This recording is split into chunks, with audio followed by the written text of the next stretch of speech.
Episode number 8 की starting होती है और चार्ल्स उसे पहनते हुए कहता है, नहीं मैं इसे खुद से दूर नहीं करना चाहता क्योंकि आखिरकार ये मेरी वाइफ की आखिरी निशानी है जो वो मेरे लिए छोड़कर गई है।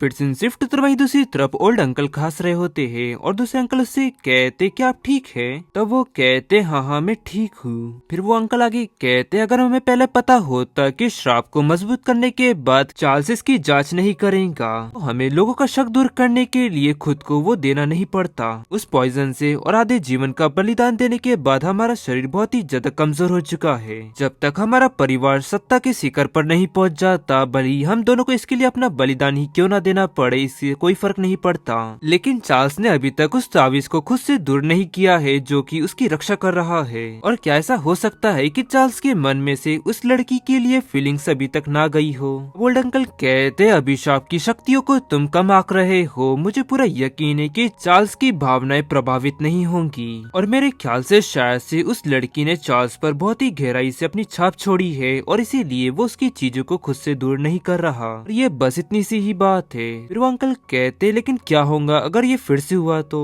और फिर ओल्ड अंकल कहते ये श्राप एक किले की तरह है जिसे कोई भी बाहर से नहीं तोड़ सकता और अभी सिर्फ एक ही पर्सन है जो कि चार्ल्स को फिर से प्रभावित कर सकता है, वो है वो लड़की। लेकिन अब वो लड़की तो इस दुनिया को छोड़कर जा चुकी है क्यों है ना। और तुम्हें बिल्कुल भी चिंता करने की जरूरत नहीं है, मुझे पूरा विश्वास है कि कुछ सालों में बेकर फैमिली वापस कैपिटल सिटी में आ जाएंगी। और फिर सीन शिफ्ट तो हमें 5 साल बाद का समय दिखाया जाता है जहाँ पर लिया जाते हुए कुछ खा रही होती है और कहती है मैं कई सारी अलग अलग जगहों पर घूम चुकी हूँ लेकिन कैपिटल सिटी के इस बन की बात ही अलग है। और फिर देवता उससे कहते आखिरकार तुमने फिर से अपना मुंह क्यों ढक कर रखा हुआ है, दूसरे लोगों को तुम्हारा कोई और ही चेहरा दिख रहा है और इससे कोई भी फर्क नहीं पड़ता, तुम्हारी पहचान किसी को भी पता नहीं चलने वाली। मैं यहीं पर पली बड़ी हुई हूँ और यहाँ पर बहुत सारे लोग ऐसे हैं जिन्हें मैं पहचानती हूँ और इसीलिए उनके सामने आते ही मैं थोड़ा घबरा जाती हूँ। और फिर आगे देवता कहते लिया दिल का सिर्फ आखिरी ही टुकड़ा बचा हुआ है और मैं ज्यादा समय के लिए होश में नहीं रहूंगा और इसीलिए तुम्हें इसका खुद ही पता लगाना होगा। और फिर आगे कहती है हालांकि पिछले 5 सालों से मैं खुद ही चीजें ढूंढ रही हूँ फिर भी लेकिन तुम्हारे जादू ने मेरी काफी ज्यादा मदद की है। और आगे देवता कहते हम उस आखिरी टुकड़े के बारे में सिर्फ इतना जानते हैं कि वो आखिरी टुकड़ा किसी नेक और दुष्ट व्यक्ति के हाथ में है। तो अब बताओ तुम उस आखिरी टुकड़े को ढूंढ निकालने के लिए क्या प्लान बना रही हो। तब लिया इस पर कहती है मैं जादू की मदद से एलिस रोलैंड की एक चचेरी बहन के रूप में लोगों को खुद को पेश कर रही हूँ। इसी आइडेंटिटी का इस्तेमाल करके मैं जांच करूंगी। और वहीं हम देखते कि दो लोग आपस में बात कर रहे होते हैं और वो व्यक्ति कहता है क्या तुमने ये बात सुनी है कि मिस्टर चार्ल्स अब दूसरी शादी करने के बारे में सोच रहे हैं। उस व्यक्ति की ये बात सुन वो लड़की हैरानी सी कहती है क्या वो, लेकिन मैंने सुनने में आया है कि वो बहुत ही ज्यादा उदास और क्रूर व्यक्ति है और हर कोई उनसे डरता है। और फिर वो व्यक्ति आगे कहता है तो क्या हुआ, लेकिन अब वो कैपिटल सिटी के बहुत ही सम्मानीय व्यक्ति है, जो कोई भी लड़की उनसे शादी करेंगी उस लड़की के परिवार की किस्मत ही बदल जाएगी। फिर वो लड़की कहती है लेकिन उनकी पहली वाइफ की किस्मत कितनी ज्यादा बेकार थी कि वो वेस्ट में गई और उसने ज्यादा कुछ एंजॉयमेंट भी नहीं किया, उससे पहले ही उसकी डेथ हो गई। और वहीं उन दोनों की ये बातें सुन लिया थोड़ी उदास होती है और आगे बढ़ मन में कहती है चार्ल्स कैपिटल सिटी में सिर्फ 1 साल से है और उसने पहले ही अपनी वाइफ की तलाश शुरू कर दी है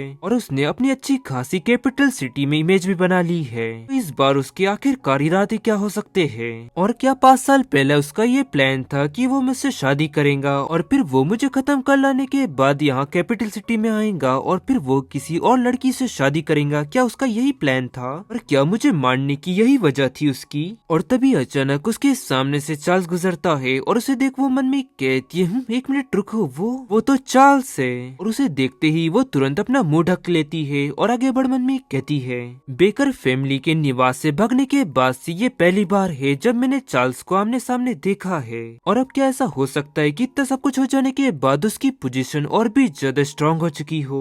तभी देवता उससे कहते लिया अब तुम्हारा लक्ष्य है दिल का आखिरी टुकड़ा ढूंढ निकालना, ना कि चार्ल्स के साथ जुड़ना। अगर तुम चार्ल्स के साथ जुड़ती हो तो इसमें तुम्हारा कोई भी फायदा नहीं होगा। तो फिर लिया हैरानी से उससे कहती है क्या तुम्हें इस बात की चिंता है कि मैं उससे बदला लेने के लिए उसके पीछे जाऊंगी। तुम बेफिक्र रहो, मैं इतनी ज्यादा भी बेवकूफ नहीं हूँ। चाहे वो चार्ल्स हो या बेकर फैमिली हो, मैं जितना चाहे उतना दूर रहना चाहूंगी उन लोगों से। और वहीं चार्ल्स आगे बढ़ती हुई कहता है चलो हमें जल्द से जल्द रोलैंड परिवार पहुंचना है और वहाँ थोड़ा आराम भी करूंगा। और तभी अचानक वो रुक जाता है और पीछे पलट मन में कहता है मुझे अभी अभी ये अचानक से एहसास किया हुआ मुझे बहुत ही ज्यादा अजीब लग रहा है। मुझे एक सेकंड के लिए ऐसा लगा कि जैसे कि मैं किसी चीज की ओर खींचा चला जा रहा हूँ। तब एक नाइट उससे कहता है सर क्या हुआ, क्या कुछ गड़बड़ है? तब वो कहता है नहीं। और फिर आगे वो उससे कहता है चलो हम सबसे पहले अपना बिजनेस खत्म करेंगे, उसके बाद रोलैंड परिवार को विजिट करेंगे। तो वो नाइट कहता है यस सर। और फिर सीन शिफ्ट उत्तर में कुछ समय बाद का समय दिखाया जाता है जहाँ पर नौकरानी लिया से कह रही होती है